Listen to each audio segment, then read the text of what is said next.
nous libérer. Jésus-Christ, il vient pour nous sauver. Jésus-Christ, c'est lui notre berger. Jésus-Christ, il fait de nous son parleur. Jésus-Christ. Gira roho mutagatifu senderezwa ingabire ze zose, gira umugisha w'Imana, rindwa n'impuhwe zayo, kandi ugendane n'Imana mu nzira zawe zose, ibikorwa byawe byose uherekezwe n'umugisha wayo. Turi ku munsi wa gatatu, ni umunsi wa 52 w'amasengesho yacu.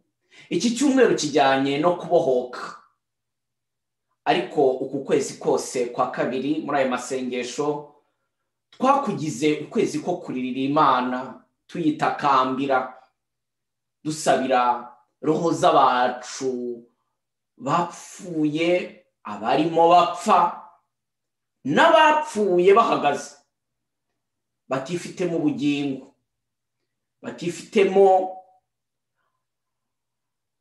amahoro y'umutima atangwa n'Imana. Abo bose kugira ngo Kristo abakure mu mwijima, Imana iduhagarike mu mbaraga no mu bubasha bwayo. Uyu munsi ijambo ry'Imana dusirikana mu gitabo cya mbere cya Samweli, umutwe wa 15 umurongo wa 23 riragira riti: naho kwinubira Imana kureshya n'icyaha cyo kuraguza, no kutava kwizima kukareshya n'ubupfumu. None rero kubera ko wanze kumvira amategeko y'Uhoraho, nawe yakwimye gukomeza kuba umwami. Iryo ni ijambo ry'Imana. Ingaruka z'icyaha. Kenshi muri ibi bihe dukunda kuvuga impuhwe z'Imana, kandi ni ngombwa, kuko waturekura twagwa Nyagasani. Nyagasani sinkwiye ko winjira mu mutima wanjye ari kuvuga ijambo rimwe gusa roho yanjye irakira. Isengesho ry'umutegeka w'abasirikare ni isengesho ryacu. Iyo Imana twiyemeje kuyikurikira, iduha n'ingabire z'imbaraga zayo. Uyu munsi turabona muri iri jambo ingaruka z'icyaha, ingaruka zo gukora icyo Imana yakubujije, ingaruka zo gusuzugura Imana ubizi, ubishaka, wabigambiriye. Uranyagwa, hari ibyo utageraho, hari ibyo ubura ukabibuza n'abandi, kuko hari ibyo abandi tubagomba.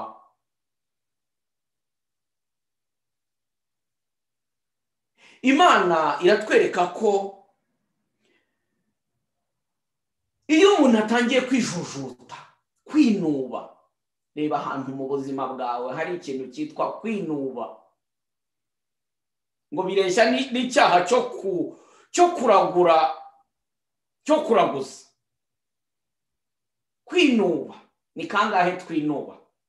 Kutava kwizima, ukanangira umutima. Turebe ukuntu kenshi tugambirira ikintu kitari mu mucyo, kitanogeye Imana, kinyuranyije n'umutimanama wacu, tukanga kuva kwizima. Uyu munsi Nyagasani aratwereka ko kurenga ku mategeko ye bidukura mu nema ze, kubera ko wanze kumvira amategeko y'Uhoraho, nawe yakwangiye gukomeza kuba umwami. Hari icyubahiro Imana ishaka kuduha, kuyihoranira, ariko bisaba gukomera ku mategeko y'Imana. Mwumvise ko kuraguza kuraguza ndetse n'ubupfumu ntabwo ari ugutera inzuzi gusa, ntabwo ari ukoresha ibikorwa by'abapfumu gusa. Ibintu bibiri uyu munsi Imana itweretse ko ishaka ko biranduka mu buzima bwawe: kwinubira Imana, kutava ku izima. Mana, Roho Mutagatifu, ngwino turinde, ngwino tworoshye, ngwino uduhe gutsindwa, ariko utwigarurire, tugarure utugarure, uduhe umutima ukugarukira, tugaruke mu mategeko yawe.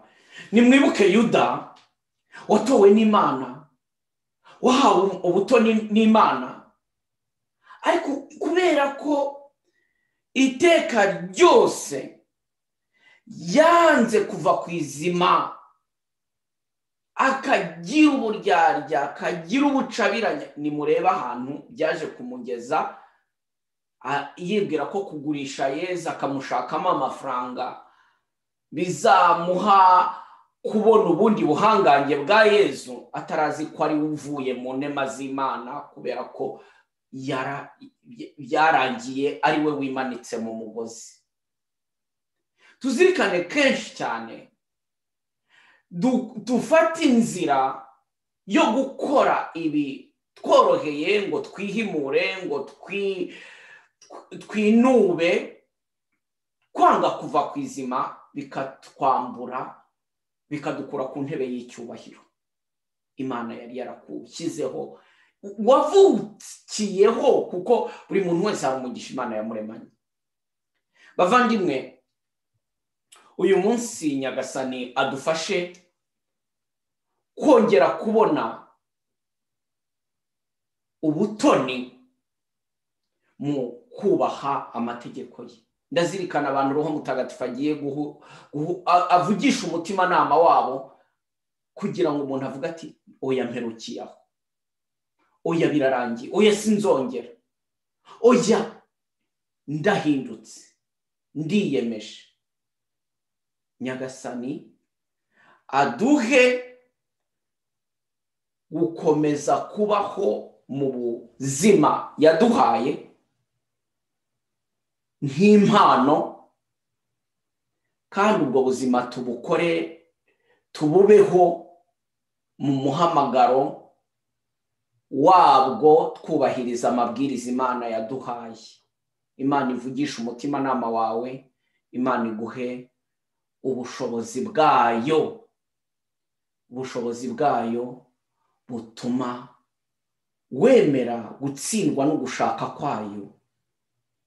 Niyo byakuvuna, wibuke Yakobo yakiranye no gushaka kw'Imana, akirana n'Imana kugeza avunitse.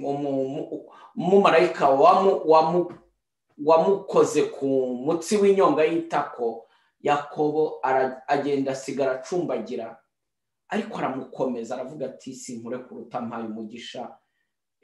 Naho ngaho yahise yitwa Israheli.